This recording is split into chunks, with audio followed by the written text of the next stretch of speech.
and brother, who's not a guest, he's part of our group, our brother Raj Bhushan. He will be presenting on the topic of honoring one's parents as one of our primary human obligations.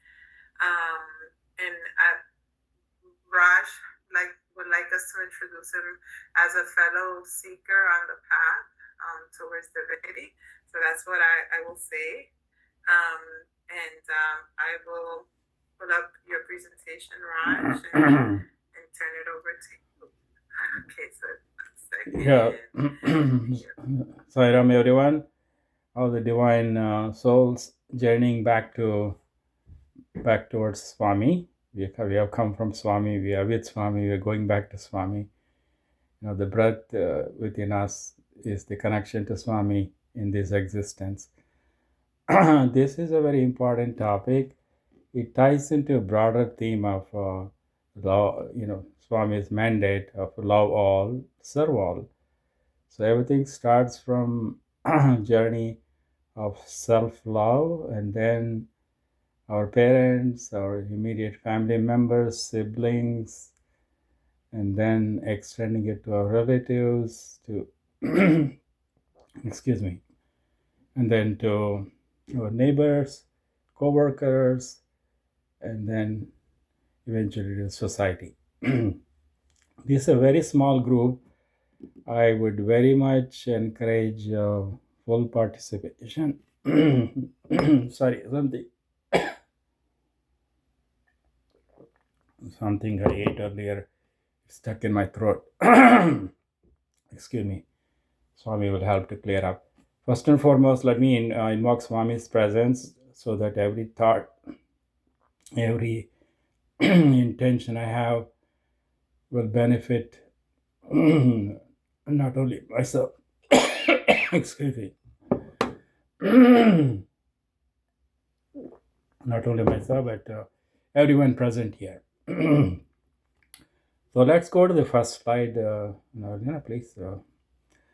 So as I mentioned, our Swami's main objective and main teaching is love all, serve all. So this Vedic dictum of Matru Devo Bhava, Pitru Devo Bhava, Acharya Devo Bhava, Atiti Devo Bhava. That is, mother is God, Matru, Pitru, father is God, Acharya, our preceptor, our spiritual teacher, is God, and Atiti, the guest, especially uninvited guest. Back home where I lived in India, people routinely drop by. No texting, no calling, no. You just impromptu drop by.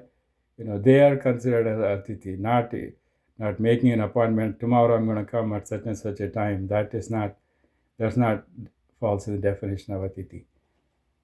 So let's go to the next slide, please. Matru Devo Bhava. Yes, Ishwaramba Day is coming up. How much importance Swami gave to Ishwaramba, mother of Swami, and he kept his promise to Ishwaramba to stay in Puttaparthi and build the hospital, build the school, all the infrastructure to help all the people who were part of Swami's life and as he began his earthly journey. Sorry. And the next slide. And the father makes the he's the breadwinner generally, and nowadays is both mother and father are both breadwinners. To have that discipline, have that guidance, Swami focused also importance of respecting, honoring, obeying father, Pitru Devo Bhava. So as Kondamaraju, father of Swami, he gave high reverence to him. Excuse me. So we will get to the crux of today's talk, which is the conflicts and then how to resolve the conflicts. Hopefully, none of you have conflicts, but that's part of growing up. But let me briefly touch on Acharya Devo Bhava. That is the respect and honor to our spiritual master as well as any teacher, and starting with our mother being our first teacher, and then the spiritual teacher is the one who focuses our journey as to why we are on this earth, that self inquiry, and then realizing the divinity within ourselves, which Swami made his mission. That's the purpose of Swami's mission, as he stated in the beginning of the as he in the mission statement. It says that I have come to light the lamp of love, so each one, I mean, it shines brighter and brighter each day. So he came to make us realize who we really are. We are divine. That's why he started out his discourses saying divine embodiment of love, Divyatma Swarupalala. So he saw no distinction in that Advaita aspect of it. You and I are one, that we have that pure soul within us.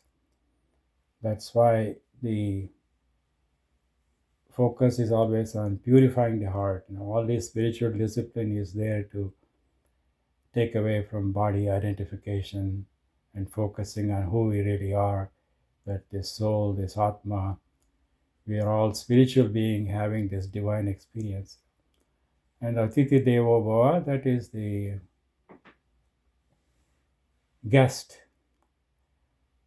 So in other words, it's all going back to that, seeing that oneness, that everyone is same, everyone is divine. And then it's different than some of the spiritual leaders, like Ramakrishna Paramahamsa. He said, you are potentially divine. Swami did not, he gave us the whole straight path that we are divine. So anyhow, all this again, it's all tied into Swami's main teaching of love all. The emphasis is on all. We're talking about not worldly love, the spiritual love, unconditional love, acceptance, just like a child's love. Now we want to focus on, next slide please. So there are many different parents, types of parents. We have the biological parents. Some of us were lucky enough to have seen our parents at least to good part of our life, and some people are not fortunate to have children, so they go to adoption, and some people go through the surrogacy process. Like one of my nieces, she used a surrogate mother, so now they have two beautiful children at the age of 50. So they tried all kinds of, it's not always given that a person can be a parent. And then you have godparents. I think in mostly I see that in Catholic families, baptism families, where they christen the child, somebody acts as a godparent, so they kind of take responsibility for upbringing the child in addition to their biological or adopted parent. So earthly and divine parent, of course, that is our Swami. That's why we pray, Tumi ho mata, tumi ho pita, you are my father, you are my mother, you are my relative, you are my everything. So that all comes to that. So that we have many different types of parents. Now come to the main meat of this discussion, where you would like to share. Of course, this also I would like to touch on it, that once we see ourselves as soul having this human experience, because of our past karmic interactions, we choose our parents. There are many. Swami has also mentioned it. I cannot give you a definite quote on that one, but it's all karmic bondage. He always cites the. I think there is a uh, Telugu poem, which is that the only invisible necklace we have when the child is born is that karmic bondage necklace. So I think, thank you, Sister Nolan. She summarized it in English version of what Swami always talked. A little closer to your microphone because you're getting muffled sometimes. Oh, okay. I'm sorry. Yeah. This Telugu poem which Swami most of the time cited during the beginning of his discourse, the essence of that is captured here in English in this slide. When a man emerges from the womb of his mother, one does not find any garland around the neck. It's a naked body.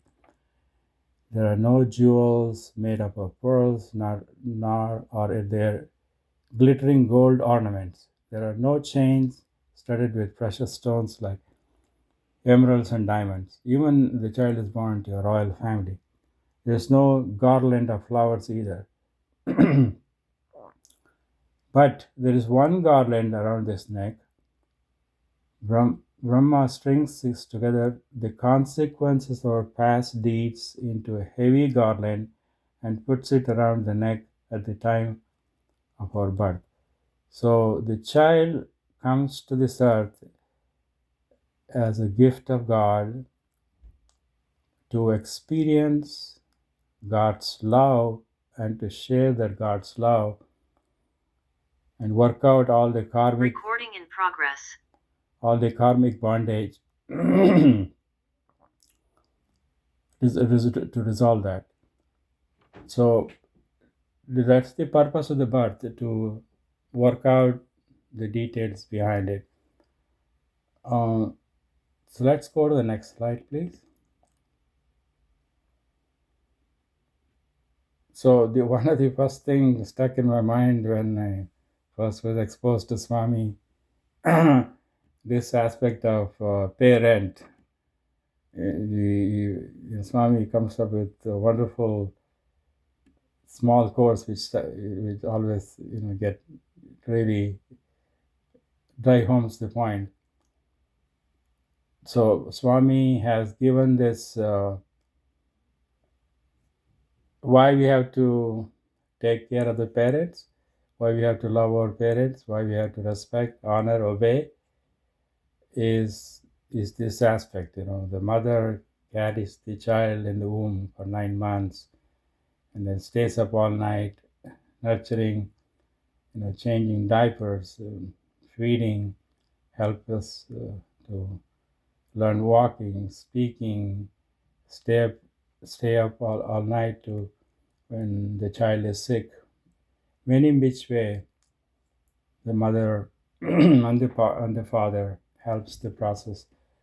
Whether if it's not biological parents, it is whoever, the surrogate parent or foster in the people grow up. Some children are unfortunate to grow up in the foster home setting. So they everyone has that connection to whoever they're supposed to be in their life to grow up from early childhood until they become teenagers, adults. When they become adults, of course, each of us, we think that, what did you do for me? To our parents, and including me, that was my situation also. Going back to 1972, when I was 20 years old, I had a definite conflict with my father because he was very, very. I mean, it's not his fault. He grew up as a single. He was raised by grandparents. He lost his father at a young age, which I learned later on through the help of my brother, who was a psychiatrist, to help me resolve some of these conflicts. Let's go to the next slide, please. Next one.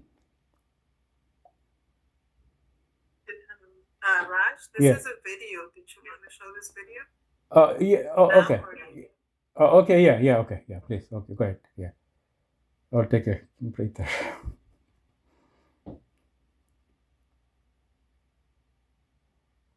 Imagine being able to build an app with your name on it, just by thinking about it. Meet Base 44.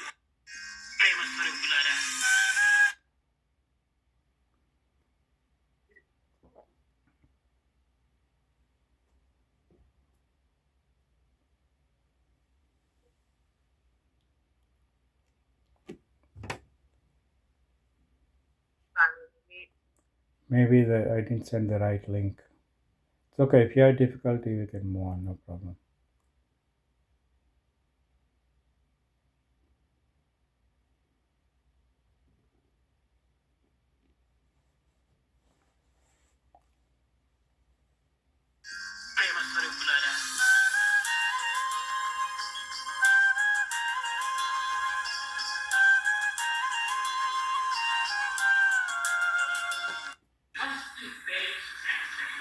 First, please your parents, satisfy them. Then you can marry. But you need different education. Doesn't matter if you have no promise, but parents will be happy. If your parents are happy, Swami is happy. So satisfy your parents. Because mother has taken care of you.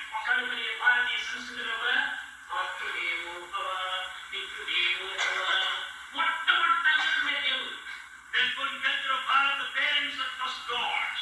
If you make your parents shed tears today, you will be made to shed tears tomorrow by your children. As is your action, so will be the reaction tomorrow. If you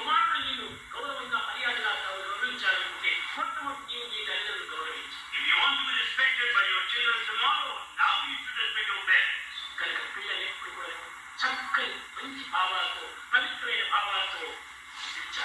So students should have sacred thoughts. You may not like what is said by your parents, but you should not tell them directly. You should make effort to explain them clearly. You should explain with all humility. That's the main quality of the student. So once again, Swami emphasizes Matru Devo Bhava, Pitru Devo Bhava aspect of it. I was touching on the conflict I had when I was 20-year-old, living in rural India. So obviously at that time I was not obeying Swami's commandment. So anyhow, long story short, my brother, who was a psychiatrist, was already in the US. He brought me to US because I said I want to leave home. I wanted to go somewhere. So he brought me to go attend a community college, and then eventually I'm here. So anyhow, so this is where, if you can focus on, I think, some of these reasons for the conflict. I think all the people in this small group will be able to relate to it. Some of the reasons I put down is not exhaustive list. There's unreasonable expectations. Like live in the same town and marry the girl of your parents' choice. Not changing with the time. With information explosion and different career job opportunities. You got helicopter moms who are so overprotective, they just don't let the child flourish. They constantly overlooking, not giving space. In I've seen in my society where, coming from a modest background, as people succeed and gain a good job or status and wealth, they kind of don't want anything to do with the parent. They just kind of shun away from it. So there are many, many reasons for the conflicts. I think Sister Vera mentioned about, conflict between spouses leads into separation, divorce, child custody battles, and so many, many things are happening there, which deeply impacts the child. Maybe one spouse is giving more time and attention to the child than the other one. Absentee spouse, maybe traveling. So if you can share, perhaps if appropriate, if you feel comfortable, you some of the other reasons are some of the same reason, you can expand on it. I've touched on my situation, that's something that will help the discussion. It's supposed to be a discussion. We already made the point, love all, serve all, respect your parents, and then of course these are the challenges in not being able to respect the parents, these conflicts. So let's see if we can have some discussion on that. That would be helpful. Brother Raj, Yes. can you hear me? Yeah, sure. Yeah, sure. Okay. Since you talked so openly about your conflict, I would like to narrate an incident in my life very briefly. It may be prolonged for many years, decades. Please. But at the end, I just could not believe it. What my mother said on her dying day. I was a very unusual Indian woman. I left my family to go abroad to Vienna, which was unheard of in the 1980s in Indian society. Normally, it's the men who leave their wives and children behind. But I said to God, if it's good for me and my family, I will accept the job. And I was so convinced with my faith in God that I took that decision once the job was offered to me. And it was very good because Cyrus got then an opportunity to go to Oxford. I could pay for his little amount for his fees. My daughter could come to Vienna. They're all so outstanding and everything worked out well. But for my parents, it was a shame because it was like a very defiant daughter, and socially they felt they could not accept that situation for themselves that I had brought about, especially for my mom. So I just wanted to tell you that yes, there are these expectations, but then, 1 second, sorry.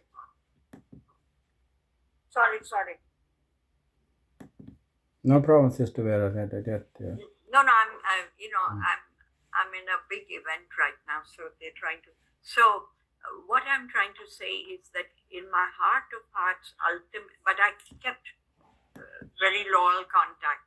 And this is another issue with NRIs. You left your home, you left your parents. I left my parents.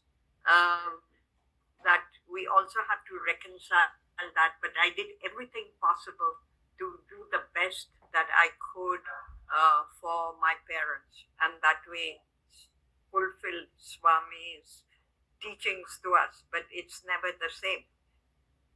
The good thing at the end, what I'm trying to say, is that on her dying day, at the end, my mother told the cardiologist, my daughter is 1 in a million.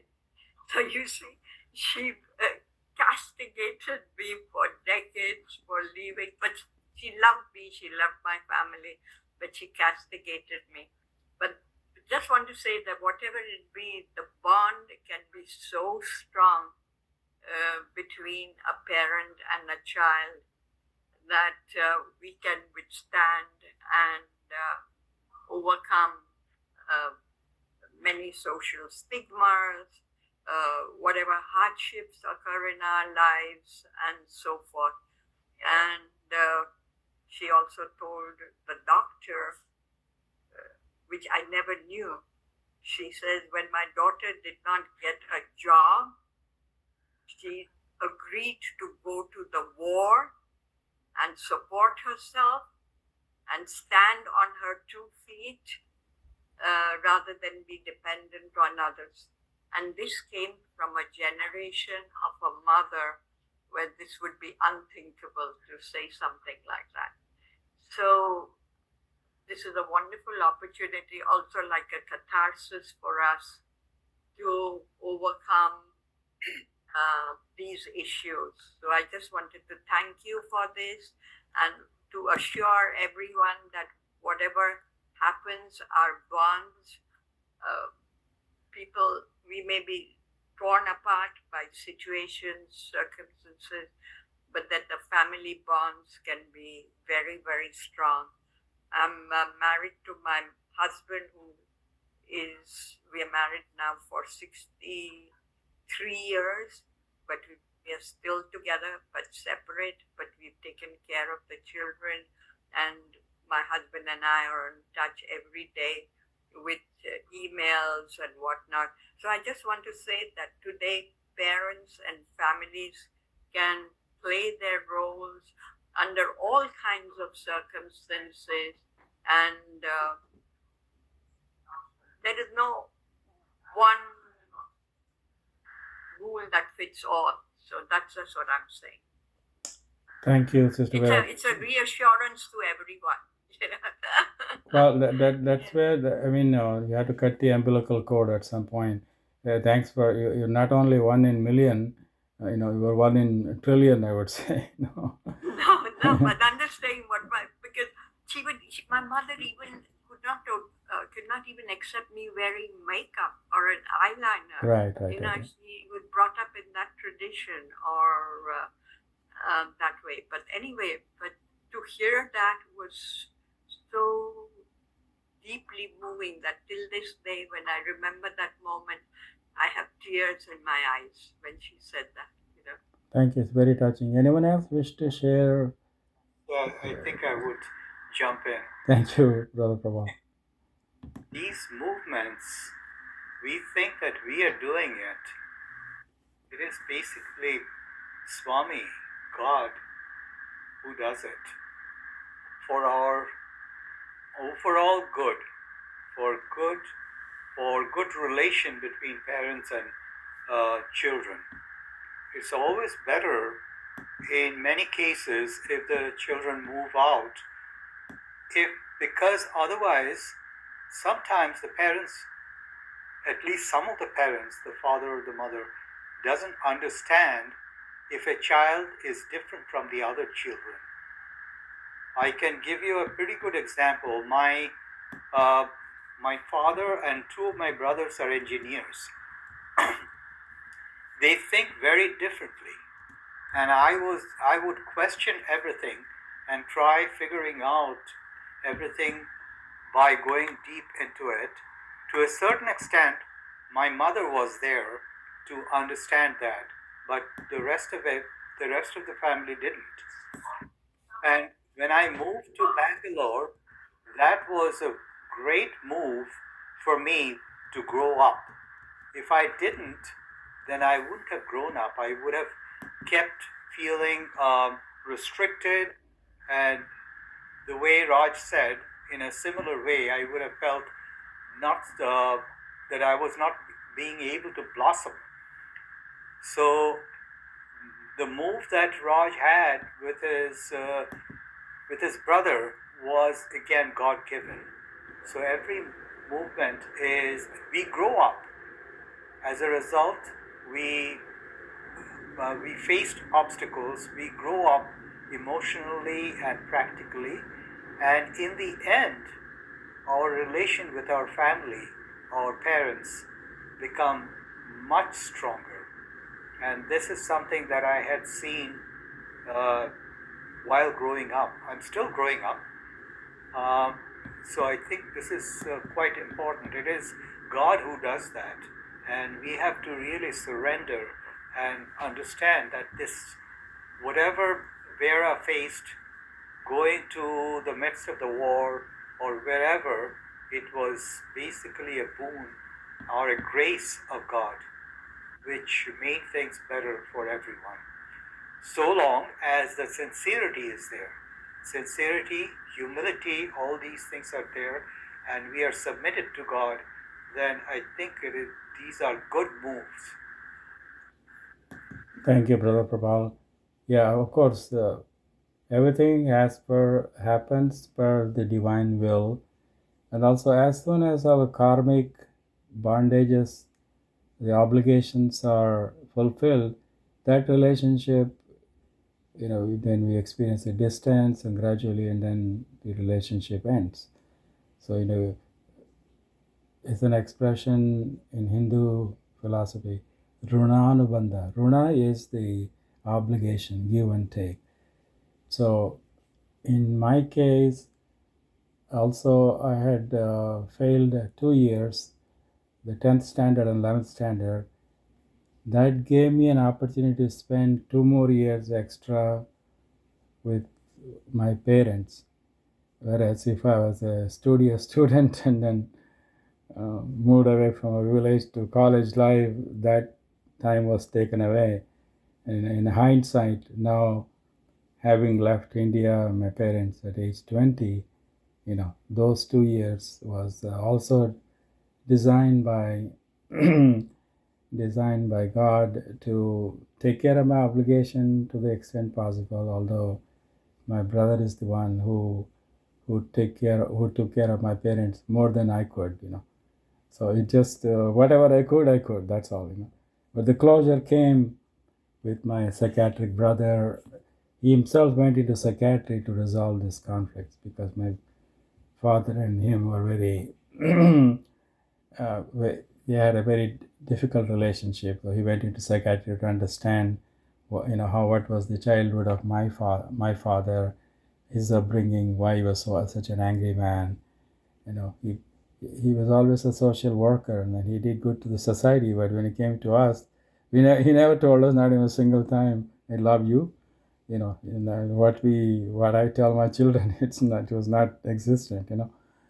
So anyhow, can you go to the next slide, please? And then also, anyone else, feel free to, share your thoughts. Why we have conflicts, and then that too, as we have to, some of us end up giving elderly care to the parents. And then some of them may have dementia. Some of them may have other mental challenges, but still. I have one of my nephews who takes care of his 8-year-old mother. And now she's like a child. He has to change her diaper. He has to attend to all her medical appointments, feed her, take care of everything. Basically, she doesn't remember what she's doing. He has some help, but that is the challenge he has taken, and I think he's really the other spectrum of what Swami expects to take care of your parents, which I was not there at the time of my parents passing, but I went to see my father 2 months when he was already in the final stages of his life. And that was another dilemma there. My mom had instructed me, there's no way you're going to bring him home back. You are here. And I go to see my father, then he says, "Oh, when are you taking me home?" So it was just a dharmic conflict. I didn't know what to do. I gave more importance to my mother's words, and then said goodbye that way. But these are life conflicts. But once Swami made me realize we are this divine soul. We have this karmic bondages, and that's what brings us together. That's what makes us separate. My brother who played such a crucial role in my life to bring me here, he passed away 22 years ago, and then so it just life changes. We have to go with the flow. So this slide talks about some of the ways to resolve or do the best you can. And we have to live with our conscience at the end of the day. That's the voice of God, which will tell us we're doing. If we're able to sleep at night, that is the key. So anyone else, please share your thoughts. I think. Thing that everything, ultimately, the key word is surrender. When you surrender to God, I think that's when you reconcile with everything that happens and you can see the greater wisdom of life. But one thing for us as NRIs is also when, as I wrote in my last chat, when a parent passes away and we are not there to see them off to transition to God. You can fly down and see them in their last hours on their deathbed, but it is something which stays with me for the rest of my life, that I could not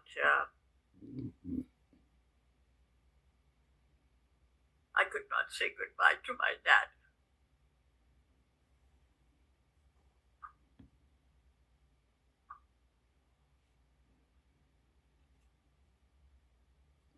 Did you hear that? Yes. I was giving space to express your emotion. That. Yeah, I mean, as you said in the chat, that surrender.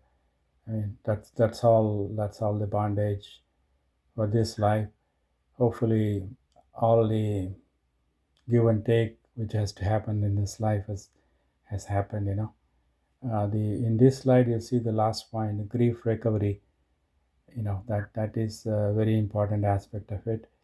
When the person passes, to remember all the good things and not.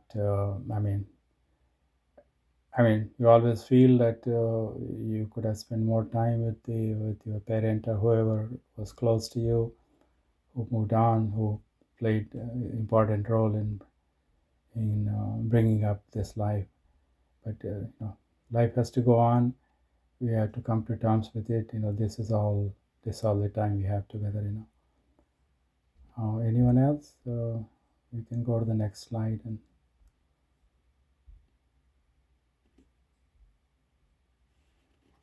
so these are yeah. Sister Sarita? Yeah, please. Sorry.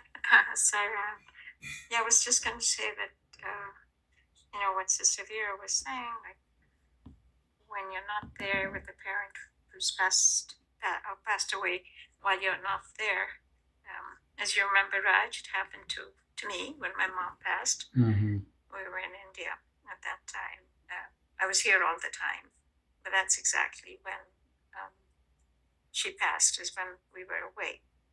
And one way people have tried to console me is saying that sometimes the soul chooses to move on without that attachment. I was so attached to my mother and my father that, perhaps the way she had to leave was only if I was not there, that she could leave properly. It's hard, though. Yes, indeed. Yes, sorry, one point I want to. After I came to Swami's teachings and also my Buddhist practice, that the body is always something that we have to shed. It's like changing clothes, and that afterwards gave me a new perspective, and I feel I'm so strongly connected to my dad and my mom and all the ancestors who passed away, that they are with me every moment without clinging on to them, but in a beautiful way, protecting and blessing dispersing us from their heavenly abodes. So I The just more want, we cling on to them, the more difficult it is for them to pass on. yeah. It's Yeah. better for us not to cling on, but to, I think once you leave that clinging, then you see them in a different light. Yeah, thank you for They're sharing always that, Sister Sarita. I wanted to mention, I have a good friend of mine, Albanian attorney, and then she was providing elderly care to this lady Elsie for about 10, 11 years, and then health was failing. Finally, Elsie had to tell her, "Can you please let me go?" And when my friend, reflect on it, and then said, "Okay." Within 2 hours, she was gone.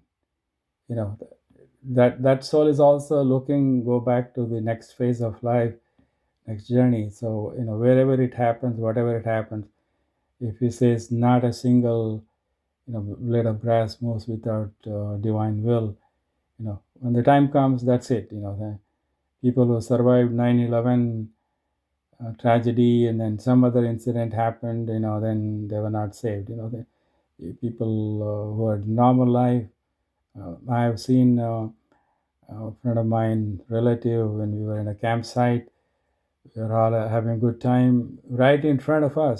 She just closed her eyes, and then she just sunk into her position, and the ambulance came within 5-7 minutes, but they couldn't revive her. So when the moment of death is also chosen at the time of birth, so the soul planning, that's a whole different topic altogether. Why True. soul comes. Yeah. Sorry. Yeah, true. The date is fixed. Yeah, so it's the number of inhalation and number of exhalation is already taken. Right. Yeah. I mean, that's what Krishna says in the Bhagavad Gita too. That's why Swami talks about this body is like a water bubble. You don't know when it's going to burst. Remember me, remember the God of your choice, and at the last moment, like the Swami talks about that the store owner, to remember the children's, remember God's name at the time of his death. He had named each one of the child Rama, Krishna, Govinda, like that, And the moment of death came, and they were all surrounding him. Then he said, "Who is minding the store?" And then the life goes away, like that. So that means all our intensive practice of remembering God at the last minute, whatever thought we have in the last minute is the one dictates our next body, leaving this garment here. So there are so many things to talk about that, but I think to resolve we are here, we have to respect father, mother. That's the topic today. And then there are challenges, and these are some of the possible ways to cope with it and saying goodbye. I think Noeline and I were talking earlier when she was the one who helped me put together this slide. Thank you for that.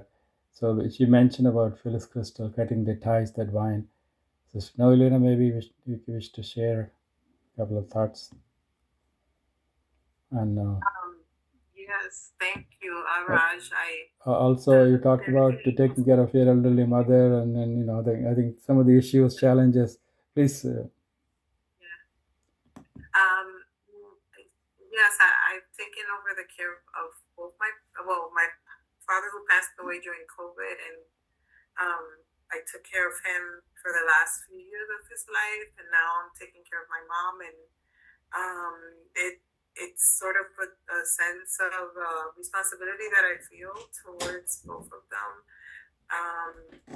But at the same time, it can be very challenging, and it can be exhausting, honestly, which is also why I was glad to see some of the suggestions around self-care. I think self-care is really important, and also being okay with saying I need a break, because I think we get into the role of givers oftentimes, and there has to be a balance between giving and receiving. And I think the challenge for me was accepting and understanding that I wasn't going to receive necessarily what I needed from my mom directly, but more so from others or from sources of support that I had to seek out on my own. And I think as a child, as my mother's child, I was still in that mindset of she has to be the one to give because she's my mother and that's what mothers do.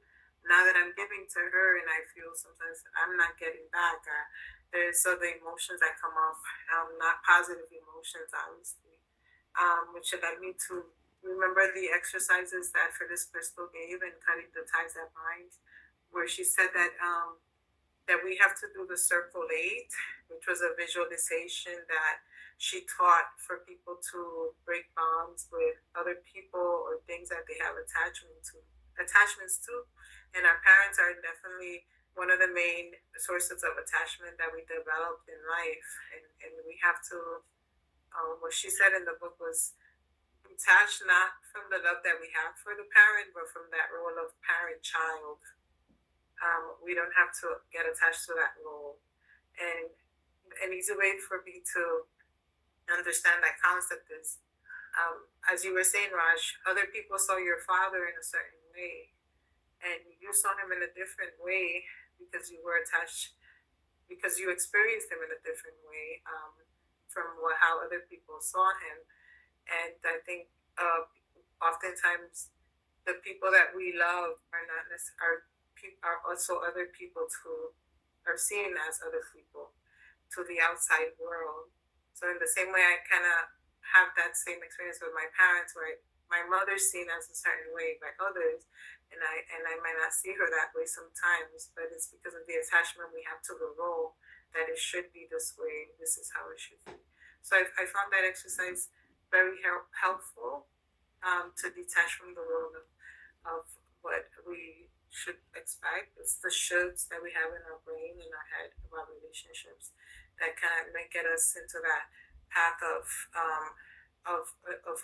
holding on to things that don't allow us to grow and let go and free us from any kind of pain or suffering that we may have experienced. And it just comes nicely all together with everything you said tonight, because of us understanding the bigger picture that the parents we have are the parents we chose, because they had a lesson to teach us in this lifetime that hopefully that we've been able to assimilate. And once we are able to let go and grow from that experience, then we can move on, I guess, to the next thing. Thank you, sister. Yeah, I mean, patience, forbearance, especially the aspect of forgiveness. As a child growing up, or whatever, the toy is not given, or the way they brought up, that's all they could do. That's one thing my psychiatrist brother always said. Don't hold that bad feeling against. I'm coming. Don't hold that bad feeling. That's all they could do. Look where he was coming from. So like that, and understanding and then letting it go. The other aspect of it is forgiveness and acceptance. That's all I could do. They took care of me. I did the best I could, and now time to say goodbye and then start living my life. Can we go to the next slide? Anyone else? Please feel free to interject. Brother Raj, yes. I just want to say this has been an amazing session. Thank you so much for bringing up these points and doing this for us. Thank you. It has a very deep meaning for all. I think it touched the core of our hearts. Thank you. Thank you. Have a great evening, rest of it. So Swami talked.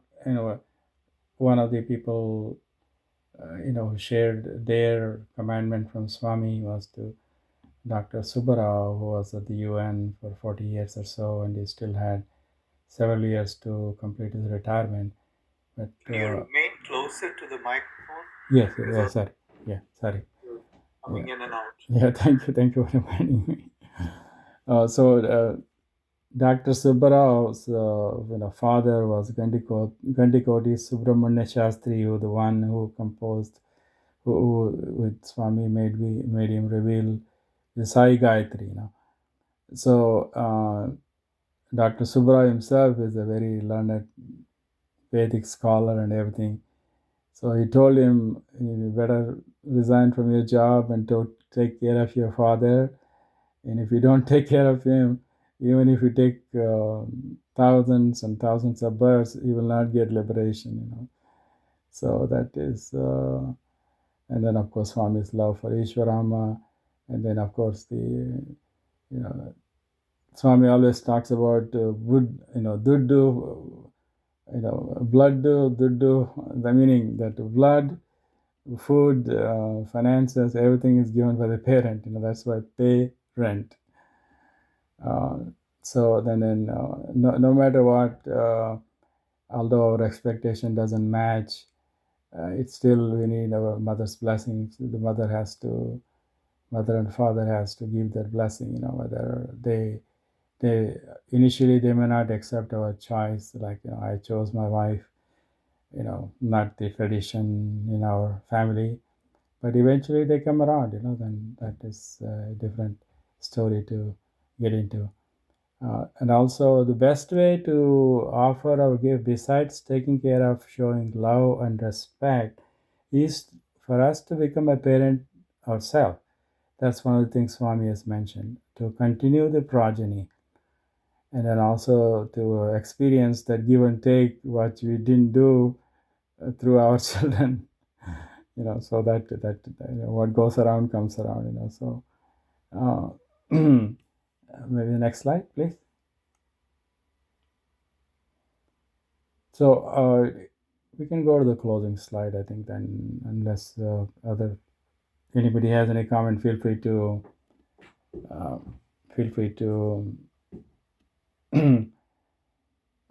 yeah, the sister Sarita wrote, when you took care of our aged parents selflessly, Swami, blessings will always be with us.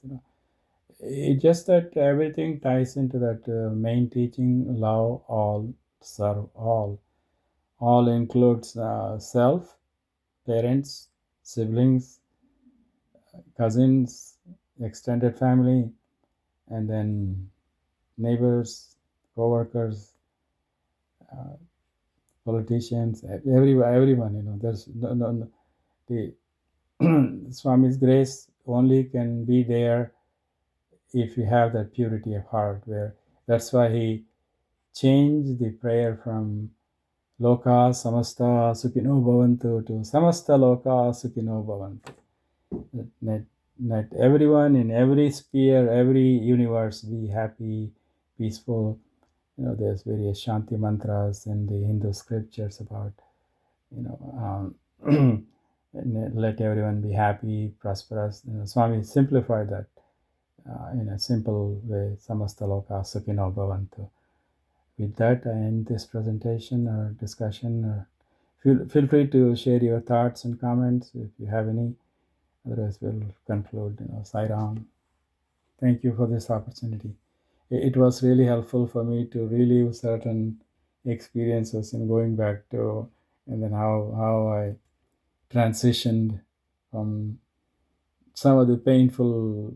I thought it was painful. Everything is in the mind, so it's just I can look at it as a positive experience and negative experience. So that the raga dvesha part, that attachment, and dvesha, the animosity, that is the dual role mind places, and then forgiveness, acceptance, inclusion helps us to heal completely, and then be that loving instrument Swami expects us. He wants each one of us to be a million-old's life. Even the retreat theme is that be a light, and what's that? Be a light and share the light, or something like that. It's the theme of the. So that Swami looks at us that we are pure divine. That we can be that. It just body identification takes it away from that. Sai Ram. Okay, I have a suggestion. Since Marie is here after a very long time, can we hear from Marie a little bit. She had a very interesting life. Yeah, please, Sister Mary. I'm sorry.